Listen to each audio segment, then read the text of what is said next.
Radhe Radhe everyone. इस video में आज मैं आपके साथ शेयर कर रही हूँ हनुमान जन्मोत्सव की सरल पूजा विधि।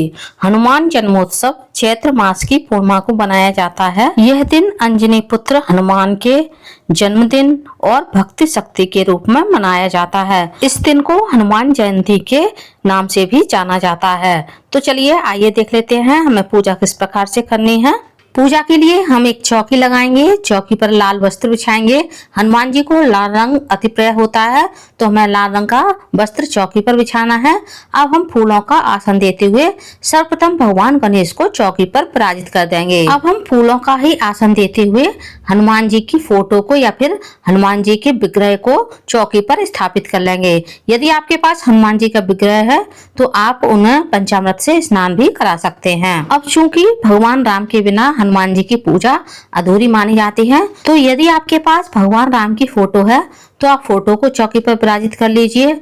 यदि आपके पास भगवान राम की फोटो या मूर्ति कुछ भी नहीं है तो आप रामायण को चौकी पर जरूर विराजित कर लें और इस दिन आप रामायण का पूजन जरूर करें। मैंने राम जी की फोटो को अलग से चौकी पर नहीं रखा है, रामायण पर ही मैं राम जी का पूजन कर दूंगी। अब इस दिन हनुमान चालीसा और सुंदर कांड का भी पाठ शुभ माना जाता है, तो आप हनुमान चालीसा और सुंदर कांड को भी चौकी पर विराजित कर सकते हैं। आप चाहें तो इस दिन कलश की स्थापना कर सकते हैं, वरना आप कलश स्थापना को स्किप भी कर सकते हैं। मैंने सरल पूजा विधि करके दिखाई है, इसलिए कलश की स्थापना नहीं की है। अब हम अक्षत का आसन देते हुए दीपक को भी चौकी पर विराजित कर लेंगे। ये मैंने चमेली के तेल का दीपक बनाया है। इस दिन हनुमान जी के सामने चमेली का तेल का दीपक जलाने से हनुमान जी प्रसन्न होते हैं। यदि आपके पास चमेली का तेल का दीपक नहीं है तो आप घी का या फिर तिल के तेल का दीपक भी जला सकते हैं। अब सर्वप्रथम हम पूजा में दीपक को प्रज्वलित करेंगे। जैसा कि मैं सभी वीडियो में बताती हूँ कि अग्नि के रूप में दीपक हमारी पूजा का साक्षी होता है। सभी को हम स्नान की भावना से जल का छींटा दे देंगे और अब हम प्रथम पूज्य भगवान गणेश का चंदन से तिलक करेंगे। भगवान श्री राम को भी हम चंदन से तिलक कर देंगे। राम जी के साथ साथ हम लक्ष्मण जी को, भरत शत्रुघ्न को और हनुमान जी को भी तिलक कर देंगे और माता सीता को हम कुमकुम से तिलक करेंगे। हनुमान जी की पूजा करने से पहले हमें भगवान राम की पूजा करनी चाहिए। भगवान राम की जब तक पूजा नहीं होती है तब तक हनुमान जी हमारी पूजा को स्वीकार नहीं करते हैं। राम जी की पूजा करने के बाद ही हमें हनुमान जी की पूजा करनी चाहिए। हनुमान जी को हम कुमकुम से तिलक कर देंगे, साथ ही हम चंदन से भी तिलक करेंगे। अब हम हनुमान जी को सिंदूर से तिलक करेंगे। सिंदूर से तिलक करने से हनुमान जी प्रसन्न होते हैं। साथ ही जो हमने हनुमान चालीसा रखा है इसका भी हम पूजन कर देंगे और दीपक का भी पूजन कर देंगे। अब हम सभी को अक्षत चढ़ाएंगे। हनुमान जन्मोत्सव वाले दिन आप चाहें तो पूरे दिन का भी व्रत रख सकते हैं और आप चाहें तो पूजा करने के बाद भोजन कर सकते हैं। हनुमान जी का आप कोई भी व्रत कर रहे हो, चाहे हनुमान जन्मोत्सव पर व्रत कर रहे हो या मंगलवार या शनिवार का व्रत कर रहे हो, आपको हनुमान जी के व्रत में नमक नहीं खाना है। आप केवल एक टाइम मीठा भोजन कर सकते हैं। अब हम सभी को वस्त्र रूपी मौली अर्पित करेंगे। गणेश जी को मैंने पहले ही वस्त्र रूपी मौली अर्पित कर दी है और हनुमान जी को भी हम वस्त्र रूपी मौली अर्पित कर देंगे। साथ ही एक जनेऊ और एक हल्दी और एक सुपारी भी हम गणेश जी को अर्पित कर देंगे और हम गणेश जी को फूल भी चढ़ा देंगे। गणेश जी को लाल फूल प्रिय है तो हम गुलाब के फूल चढ़ाएंगे। यदि आपको गुड़हल के फूल मिल जाते हैं तो आप गुड़हल के फूल भी चढ़ा सकते हैं। अब हम एक जनेऊ हनुमान जी को भी पहना देंगे। इसके बाद हम हनुमान जी को वस्त्र के रूप में एक चुनरी भेंट करेंगे। हनुमान जन्मोत्सव के दिन हनुमान जी को वस्त्र पहनाने का और चोला चढ़ाने का विशेष महत्व माना जाता है। चैत्र मास की पूर्णिमा के दिन जगह जगह हनुमान जी की झांकियां भी निकाली जाती हैं, जिससे शहरों में, नगरों में बहुत धूमधाम बनी रहती है। हमारे यहाँ भी हनुमान जन्मोत्सव के अवसर पर हनुमान जी का मेला निकलता है। अब हम भगवान श्री राम को और हनुमान जी को भी फूल चढ़ा देंगे। हनुमान जी को हम लाल फूल चढ़ाएंगे और श्री राम जी को हम पीले फूल अर्पित कर देंगे। अब हमने भोग के लिए जो भी मिठाई ली है उसे भी हम भगवान के सामने रख देंगे। हनुमान जी को विशेष रूप से बूंदी के लड्डू, गुड़ चना और बेसन के लड्डू का भोग लगाया जाता है। यह भोग हनुमान जी का प्रिय भोग माना जाता है। अब हम हनुमान जन्मोत्सव के अवसर पर एक जटाव वाला नारियल लेंगे, जिसमें हम मौली बांध देंगे और अपनी मनोकामना बोलते हुए इस नारियल को हम हनुमान जी को अर्पित कर देंगे। अगले दिन आप ये नारियल हनुमान जी के पास हनुमान मंदिर में रख करके आ जाएं। अब इसके बाद हनुमान जी को हम एक पान का बीड़ा अर्पित करेंगे। इसके लिए हमें एक पान लेना है।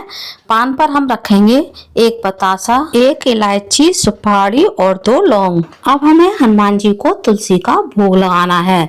बिना तुलसी के हनुमान जी की पूजा अधूरी मानी जाती है। ये मेरी तुलसी सूख गई है क्योंकि कुछ विशेष दिनों में तुलसी को तोड़ा नहीं जाता है, तो मैंने पहले ही तुलसी को तोड़कर रख लिया था, जिसकी वजह से ये तुलसी सूख गई है।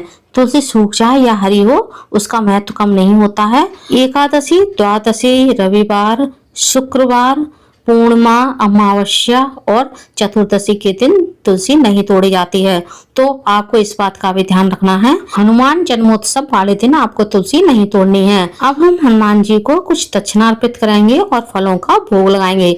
फलों में मैंने केला, अंगूर और संतरे का भोग लगाया है। यदि आप पुरुष हैं तो आपको इस दिन हनुमान जी को सिंदूर और चमेली का तेल मिला करके किसी हनुमान मंदिर में जा करके हनुमान जी को चोला अवश्य चढ़ाना चाहिए।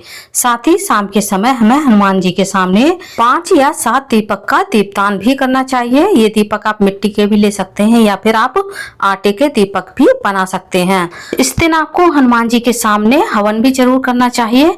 ये हवन आप चाहे तो उपले को जलाकर भी कर सकते हैं, आम की समुदाओं पर भी कर सकते हैं।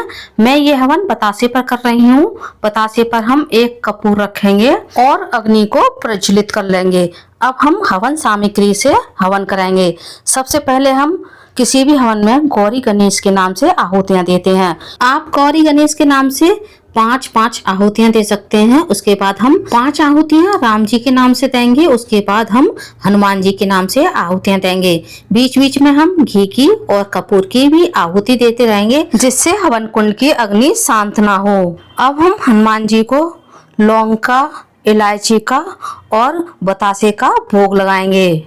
अब हमने हनुमान जी को जिस मिठाई का भोग लगाया है उस मिठाई को भी हम हवन में अर्पित कर देंगे, क्योंकि हवन के द्वारा जो भी भोग हम देवी देवताओं को अर्पित करते हैं वह भोग सीधा देवी देवताओं तक पहुंचता है। अब हम हवन के चारों ओर जल फेंक करके हवन की अग्नि को शांत करेंगे। हवन की आरती पहले हम भगवान को देंगे, उसके बाद हम स्वयं भी आरती ले लेंगे और परिवार के सभी सदस्यों को आरती लेने के लिए बोल देंगे और हाथ जोड़कर पूजा में हुई कमियों के लिए क्षमा याचना करेंगे। अब हमने जो दीपक रखे हैं ये सभी दीपक हम प्रज्वलित कर लेंगे। ये दीपक आप घी के भी बना सकते हैं और चाहे तो आप तिल के भी ये दीपक बना सकते हैं। ये दीपदान आप घर पर भी कर सकते हैं या फिर किसी मंदिर में जाकर भी कर सकते हैं। सभी दीपक का हम पूजन कर देंगे और अब हम आरती करेंगे।